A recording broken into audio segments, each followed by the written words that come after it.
I'm Ben Bailey, and I believe our Kiwi produce is world class. In 2024, Ahi in Auckland's Commercial Bay won New Zealand's best restaurant and was awarded 3 hats. It's never been more important to tell our New Zealand food story and where our food comes from. The faceless piece of steak or fruit in the supermarket, how was it raised or grown? We need to reconnect with the growers, the producers, the harvesters, and showcase their skills and commitment. We don't want to produce a product that we can't fully stand behind. Food is more than fuel to power our bodies. Our food in New Zealand has a unique story, and I want to experience its origins and the Kiwis behind it. That's got to be one of the most sustainable things I've heard. New Zealanders deserve to eat the best products from New Zealand.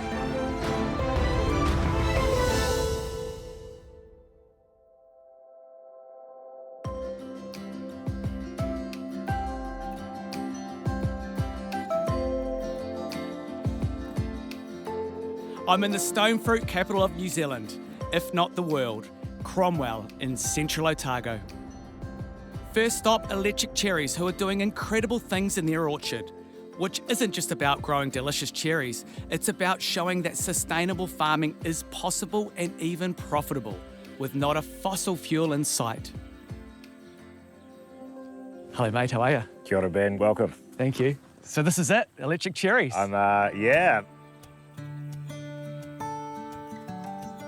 We planted these 9,300 cherry trees in 2019, and we just wanted to do things a little bit differently, right? Try and figure out how to be a more climate positive business. So we started by electrifying our irrigation, the way that we feed our trees, and then we put in some solar panels to power that irrigation. Long story short, over 5 years, we needed to buy 21 machines to run a commercial cherry operation, and we did the numbers on it every time, and it worked out better to buy the electric option. So wow. I believe we're the first farm in the world that has gone fully electric, with 21 electric machines largely powered by our own solar panels. So that's crazy. Why it's That's amazing. Cherries. So you don't sound like a traditional farmer. I knew nothing about growing cherries, but we wanted to figure out how to use the land to make some money for our family, essentially. I got my old high school mate Ewan in. Ewan knew nothing about growing cherries either, so it was a bit of Tweedledee and Tweedledum, but one of the most amazing things is we've been able to rely on such amazing farmers. So that's super inspirational to me because, you know, when you think about farming or fishing or producing food, it has to be in the family, it has to be generational. So it's really inspiring to see how you've been able to get into the business without having the background or the family experience. Mike sold his tech company in Sydney, brought his family to Cromwell, purchased some land and hasn't looked back. Coming back to New Zealand, one of the things that truly inspired me about New Zealand farmers is basically, you know, our economy is built on the primary sector and we're a trading nation. And so one of the things that I was really, really conscious of when moving back to New Zealand from Australia was figuring out how to contribute to what is essentially our major sector in New Zealand and just try to figure out ways of bringing new technology in to improve it. Yeah, we've got this big nuclear reactor in the sky, you know? Like one of the things I always talk about, right, there's an infinite amount of energy up there. And so for that particular reason, let's look at figuring out ways to harness it. The way that we grow our cherries is not something that we develop, that's something that we have learned from the coaches in the industry, essentially, standing on the shoulders of giants. But on the other side of things, what we have brought to the table is just this incredible opportunity to save on farm input costs by running on energy that you can create yourself. This goes well beyond farming now in that New Zealanders spend collectively about $40 million a day at the pump. And most of that 40 million bucks goes overseas to oil-producing nations, right? Such a leech on our economy when you think about it. And the fact that we are now in a position where technology is available for us to create a huge amount of energy ourselves in New Zealand, it just means that not only is my farm going to be more efficient, but the whole of New Zealand could be more prosperous.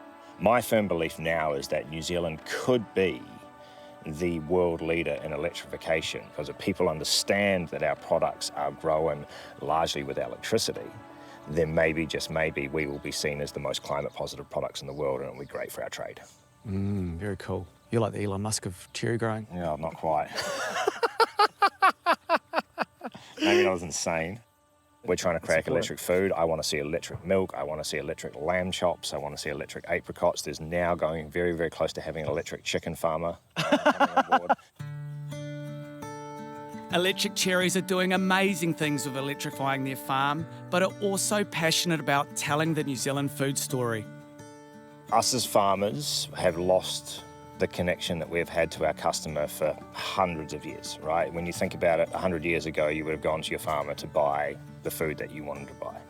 And through the modernisation of our food system, when you buy cherries from the supermarket, they'll be in a punnet, a plastic see-through punnet, and it won't have our brand on it. Yeah. Right? They're anonymised. And that's something that I really want to change, because in order for people to understand where their food comes from, in order to make the right purchasing decisions, in order for farmers who are standout farmers to actually stand out and be conspicuous and be rewarded for being awesome farmers. You are the hero. We just need to make sure that customers understand what they're buying. No one in New Zealand truly understands what it is like to have a New Zealand export cherry until they have tried a New Zealand export cherry. They are like prawns. They are crisp, they are large, they are tasty. It's just something that you have to try. So essentially on our website, forestlodge.nz, you can put in an order for our next export line. We take it off the conveyor belt and send it straight to your door. As a Balanced Farm Environment Awards winner, there is more to Electric Cherry Orchard than just electrification. They're growing world-class, delicious cherries, and next time you bite into a crisp, juicy cherry, just think they are all hand-picked. One of the things that New Zealanders often associate cherries with Christmas.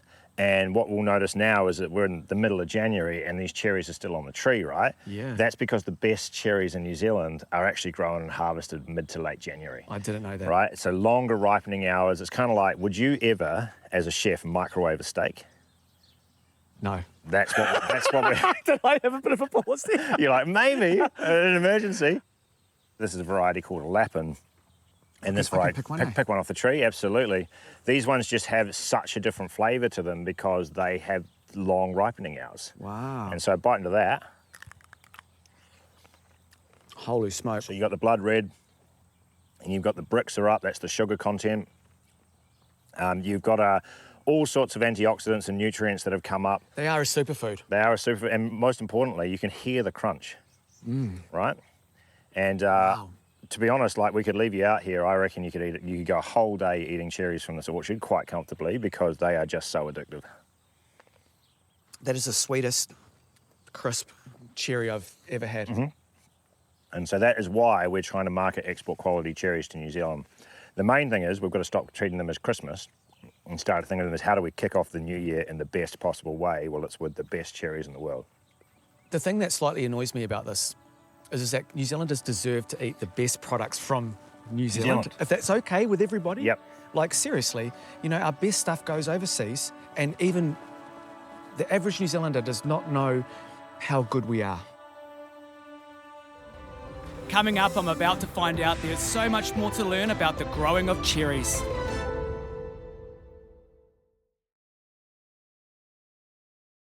Central Otago, I love it here, the stone fruit capital of the world. It's time to meet Ewan, who will show me around the electric cherry orchard. So Ewan, this is my first time ever in a cherry orchard. And straight away I just noticed those the glorious trees, aren't they? Look how they grow, like you've got them sort of, what's the term, espalier? So this is a growing style called UFO, upright fruiting offshoots. Wow. So everything is pointing towards the sun. So you've got, so the cherry trunk comes up and it's split, what, twice? Yep, so they're planted on a 45 when they're 1 year old. I see, yeah. And then we train branches to grow along both directions. Yes. And then we rub off buds we don't want. And then we want uprights that are spaced about a handspan apart. Yeah. That stops the fruit from rubbing against each other. And with a tech background, of course, electric cherries will be pushing the boundaries. Every single tree has a QR code. Every one has a story. If it's a particularly good tree, we're going to keep it. If it's a bad one, when it comes time to renew trees, we'll take out the bad ones. So you know the volume of fruit of every tree almost? That's it. Wow, that's incredible. So trying to do things smarter. Even though having the three key growing factors of sunlight, great soil and lots of cold, it's still a risky business. Frost fighting is a big deal. Frost is a big deal here. If we get the wrong temperature at the wrong time, everything dies. And once it dies for the year, that's it for the year. So then, you know, how long does it take for the fruit to grow from pollination? It's about a 3-month cycle.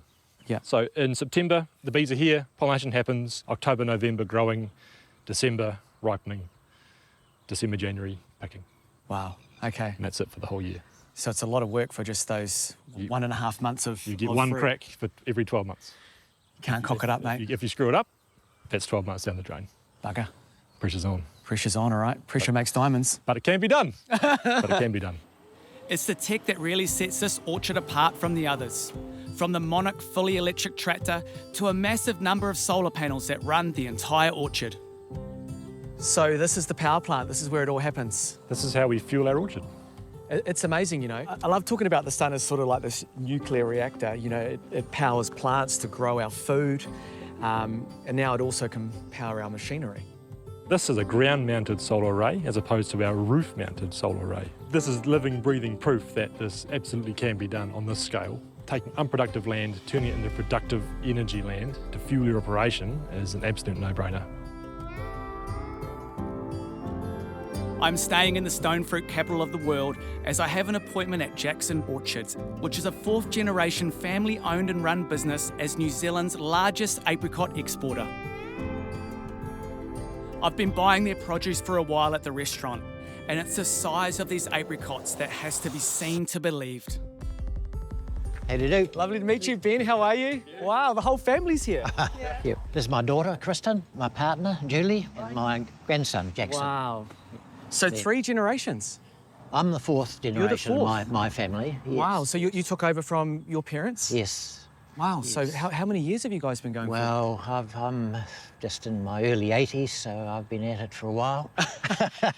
Steeped in history, this orchard was the first in the region and was originally in the Cromwell Gorge, which is now underwater, and this new property was bought in 1989. Their orchard is massive and incredibly beautiful, but it's not just all about the apricots.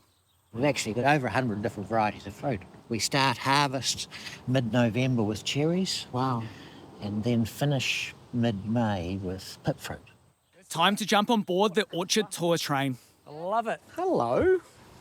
Okay. Who's this? This is River, River. the orchard mascot. Stand up there. You can see everybody. This is my little dog. Oh, my little dog. What breed is she? He is Hey, a sorry. Cavalier King Charles Spaniel. Oh, I see.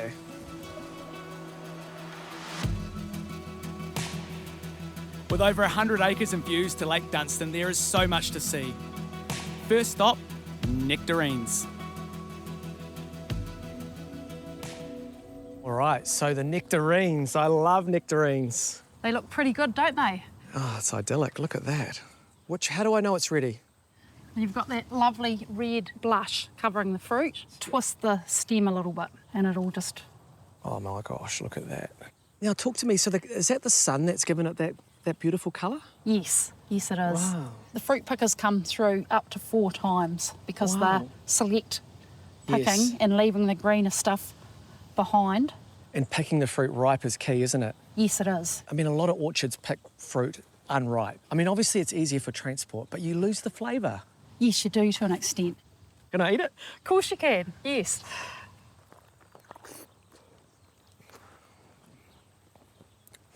This is a religious experience. Oh, aren't they great? Kids love them too, you know, they're just so good for you. Yes, I don't know about a religious experience, but It is for me. it's great to get ripe fruit straight off the tree. There's no doubt about that. It's all really idyllic here, beautiful, the sun's shining, there's this glorious fruit on the trees. But it's not all beer and skittles, is it? It's tough. Oh, yes, it certainly is tough. And we're very dependent on Mother Nature playing her part. There's a lot of weather variables that can upset the crop and then upset your income, of course. Jackson Orchards is amazing, and they're committed to producing quality stone fruit in a way that respects the land and supports future generations. And just look at these apricots. Okay, these apricots are some of the biggest I've ever seen. Actually, they are the biggest I've ever seen. They're pretty good, aren't they? It's the size of a tennis ball. They're a Vulcan apricot. Vulcan and apricot. They're known for their size. Wow, I'm gonna have a bite of this.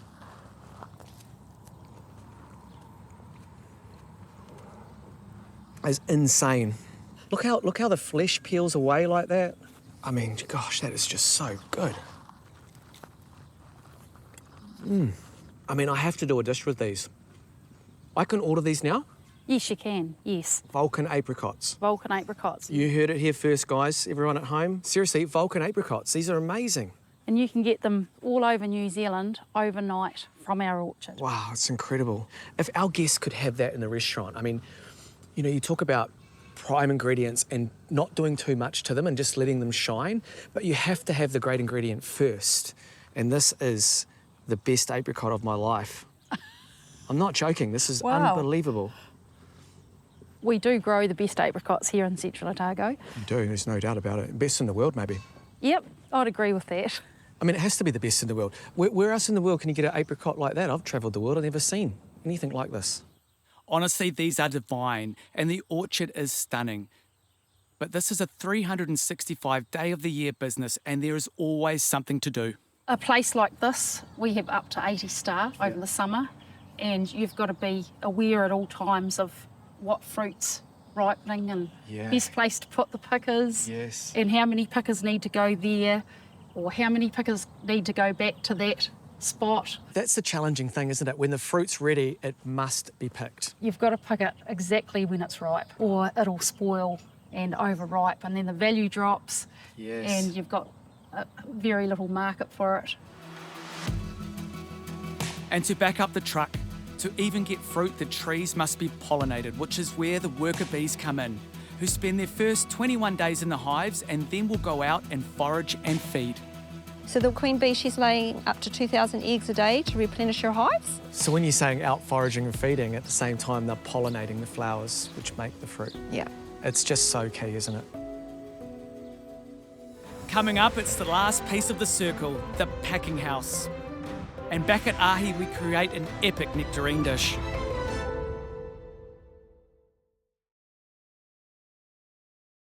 Jackson Orchards in Cromwell is a sight to behold. And the last piece of the circle is the pack house, which has some pretty fancy tech. And I'm being shown around by the new generation, aptly named Jackson. We'll get a bin of fruit and it'll be tipped onto this conveyor belt. Yeah. Where these guys will be checking for any sort of jammy, we call them jammy apricots. Is that overripe? Overripe. So really? we bin them before they get to the grader because they can make a huge mess. Oh, really? They'll get like crushed in there and stuff. Yeah, they get stuck up all in the grader. So this is so fascinating. Look at the speed of them zooming along. So they head down this conveyor belt into, is that the grader? Yeah, that's the camera, which takes 60 photos of each piece of fruit that travels through it. 60 photos like all around it? Yeah, all sides. So that ensures that we get the right size and markings are graded into the correct spaces. So if it's like, if there's a defect or something wrong with it, it will push it out? Yeah, it'll push it right to the end where we have our second spins. They will be then sold as jam apricots or to make Wow. I mean, that's an incredible piece of kit, isn't it? Yes. So it's taken us a long time to get the programming right for each piece of fruit and variety. Wow, that's incredible. 60 photos a second. Yeah, every piece of fruit will have 60 photos taken of it. Man. So look at this. This looks like Google Earth for an apricot. It does. So it picks up all different marks and bits on each piece of fruit. You can dial in what shape you want, what weight you want, what diameter you want. So each conveyor will be fruit with different sizes or different markings as well. This is incredible. The detail and care that goes into the apricot. Yellow means soft, green is underripe, red, the skin may have been penetrated. Amazing tech. I mean, these look absolutely beautiful. Yeah. And they're really ripe too. Yeah, they are, some of them. Can I eat one? Yeah, go for it. Juice. Look at the juice, look in there. That is a great shot. The actual, where the pip is filled with juice. Look at that. That's incredible. So, can I buy these? Can these go to the restaurant? Yeah, for sure. I'll send you the picture. Or you have to come up and try it. Yeah, will do. Definitely, definitely.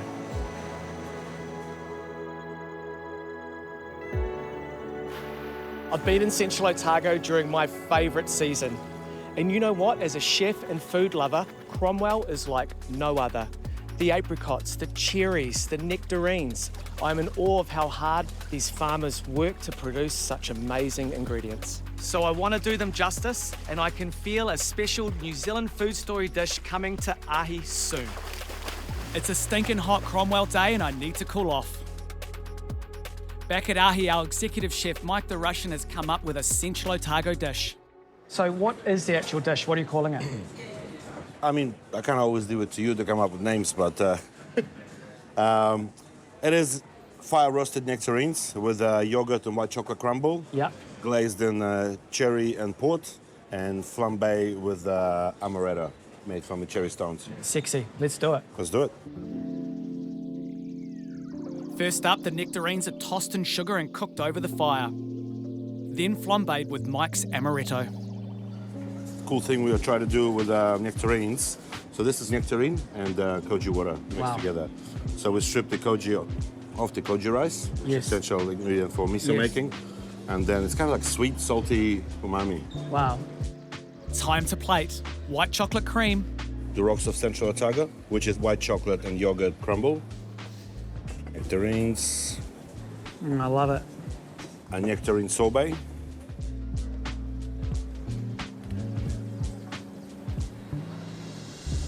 A little bit of this juice, the roasting juices. A few little slices of shade nectarine and begonia flowers. Quite delicious. They almost look like cherry blossoms in a way as well. Yes. Oh, it represents Central Otago. Love it. I love the presentation. When I look at it like this, it sort of reminds me of the backdrop behind Lake Cromwell where these cherries are going. Yeah. You've got the flat lake and the sort of the hills behind. It looks beautiful. That's kind of like rocky terrain, yeah. Should we try it? Yeah, that's right.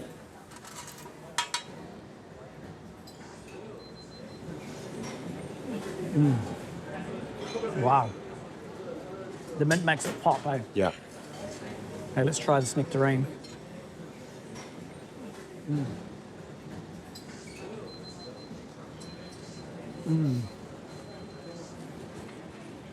I love you. I love you, mate. Yay. Beautiful. Nice. Yum.